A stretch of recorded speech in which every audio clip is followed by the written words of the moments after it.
মুফতি সাহেব, সাদ সাহেব গুমরা হয়ে গিয়েছে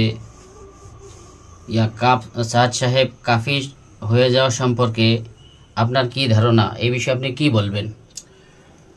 দেখেন, ইসলামের মধ্যে ফতোয়ার কিতাব যেগুলি আছে এগুলির মধ্যে লিপিবদ্ধ আছে, কোনো মানুষের মধ্যে যদি 100% কুফুর পাওয়া যায় না, 99% যদি কুফুর পাওয়া যায়, ইসলামের একটা শিয়ার পাওয়া যায়, এই মানুষে কাফির করা জায়েজ না।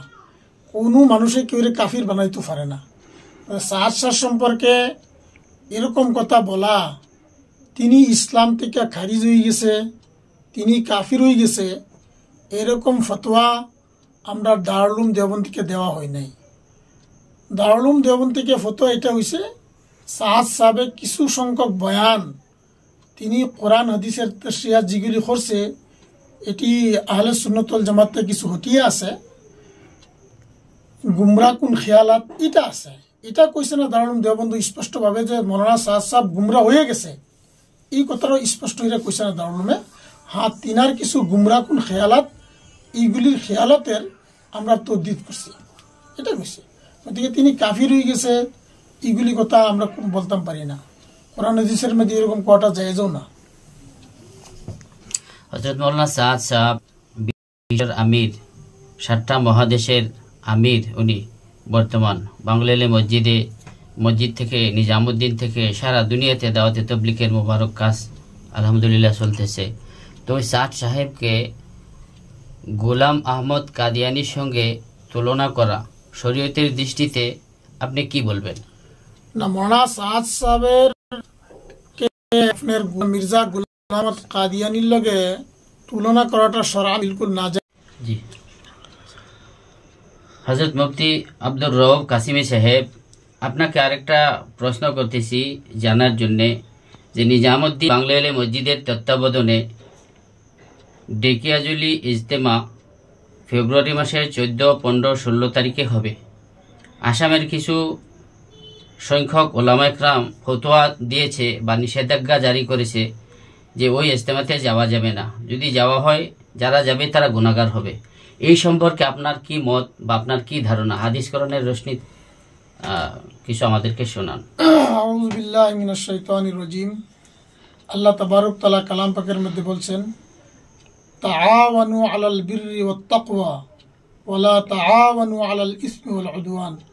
নেক কাজের মধ্যে সারা মিলিয়া তোমরা সহায় করো, গুনার কাজের মধ্যে সহায় করিও না। দেখিয়া জুলি যে ইজতেমা ভবিষ্যতে অনুষ্ঠিত হইব, এটা নেক কাজ, তবলিগের কাজ, যে যার মধ্যে সৎ কাজের আদেশ অসৎ কাজ নিষেধ করা হইব, এনেতো নেক কাজের মধ্যে আমি সারা সহায় করতাম, সারা যাইতাম। আর যারা আপনার ফতোয়া জারি করছে, নিষেধাজ্ঞা করছে, আমরা জানি না, হইতে পারে বিশেষ কয়েকজন ব্যক্তি, এটা তার ব্যক্তিগত মত, কিন্তু আমরা ওলামা একরামের বা আমরা আকাবিরের এটা মত না। কালকেও আমরা সারা আকাবির তার মধ্যে মুত্তাফিক। দিনের কাজ তো সারা এক, আমরাও সারা এক, যাইতো মানুষ। আমি তো সারা আসামের মুসলমান আহ্বান করবো, যে জায়গার মধ্যে দিনের কাজ হয় আমরা সারা সহায় করতাম। মুফতি সাহেব, আরেকটা প্রশ্ন আমাদের, যে নিজামুদ্দিনের বা সাদ সাহেবকে অনুসরণ করিয়া যদি তবলিগ করা যায়, তবে সেটা আমাদের জন্য জায়েজ বা ঠিক হবে না? দেখেন, এই সম্পর্কে আমি দারুল উলুম দেওবন্দের মধ্যে থেকে একটা ফতোয়া জারি হয়েছে জেলা মুজাফফরনগরের। আমি থোড়া আগেও বলছি, আব্দুল মুইজ করে একজন মানুষে বলছে যে আমরা তবলিগের উসিলা হিদায়াত পাইছি, এখন আমরা মাওলানা সাদ সাহেব দামাত বরকাতুমের তাবিয়া তলতীয় কাজ করব, না হযরত মাওলানা ইব্রাহিম সাহেবের তাবিয়া কাজ করব, তানার তলতীয় কাজ করব। দারুল উলুম দেওবন্দে বলছি তোমরা যেদিকে দিল যা সেদিকে কাজ করো। তা আমি সেটাই বলবো, আমার ব্যক্তিগত কোনো রায় নেই।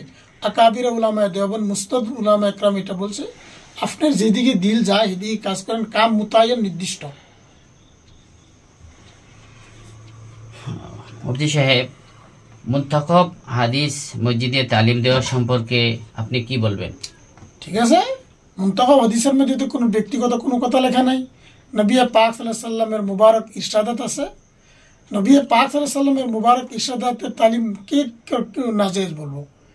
বিলকুল জায়েজ, নাজায়েজের কোনো প্রশ্নই আসে না এখানে।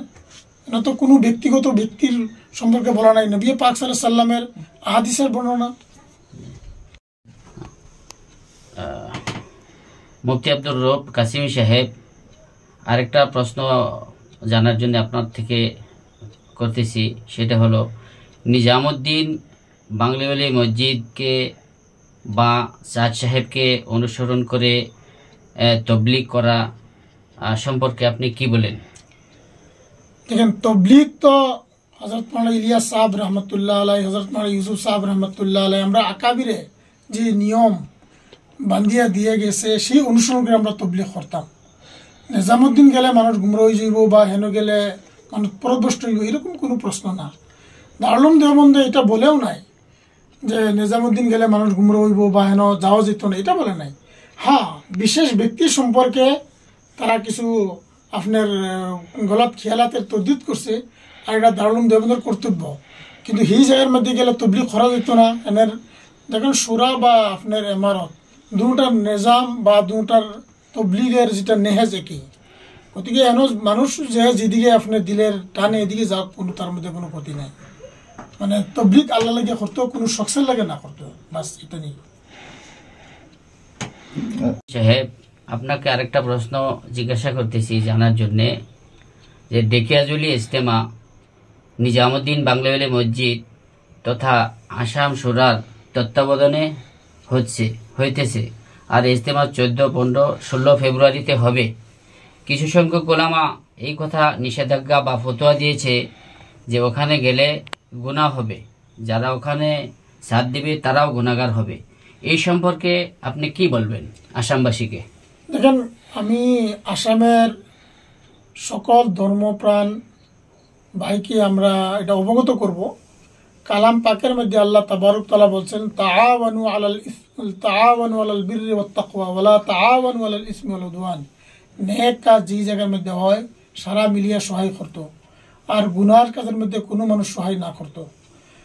দেখিয়াজুলি ইজতেমা আল্লাহ রসুল লাগে হইতেছে বা আসাম সুরার তত্ত্বাবধানে হইতেছে, আমার জানা মতে আসাম সুরার মধ্যে যেগুলি মানুষ দাওয়াতের কাজ করতে, এটা উজ্জ্বল নক্ষত্র। গতিকে একটা হেদায়তের কাজ হইতেছে, ভালো কাজ হইতেছে, যে জায়গার মধ্যে সৎ কাজের আদেশ, অসৎ কাজের নিষেধ হইবি, এই জায়গার মধ্যে তো আমি সারা ধর্মপ্রাণ মানুষকে আহ্বান জানাইবাম যে আপনারা সারা যান, সারা সহায় করেন, ভালো কাজ হইতেছে, কোনো ফরিক না। আল্লাহ রসুল কথা শুনবার লাগে সবই যান, কিন্তু গুমরা হইতো কি? গুমরার কোনো প্রশ্ন আসে না। আর ওখানে গেলে গুনাহ হবে না না না, এটা তো একদম জিয়াদতি, গায়র মুনাসিব কথা, এগুলি গায়র মুনাসিব কথা। আল্লাহ রসুলের কথা শুনলে মানুষ গুমরা করেছে যে ওখানে গেলে না। একাংশ ওলামা তারা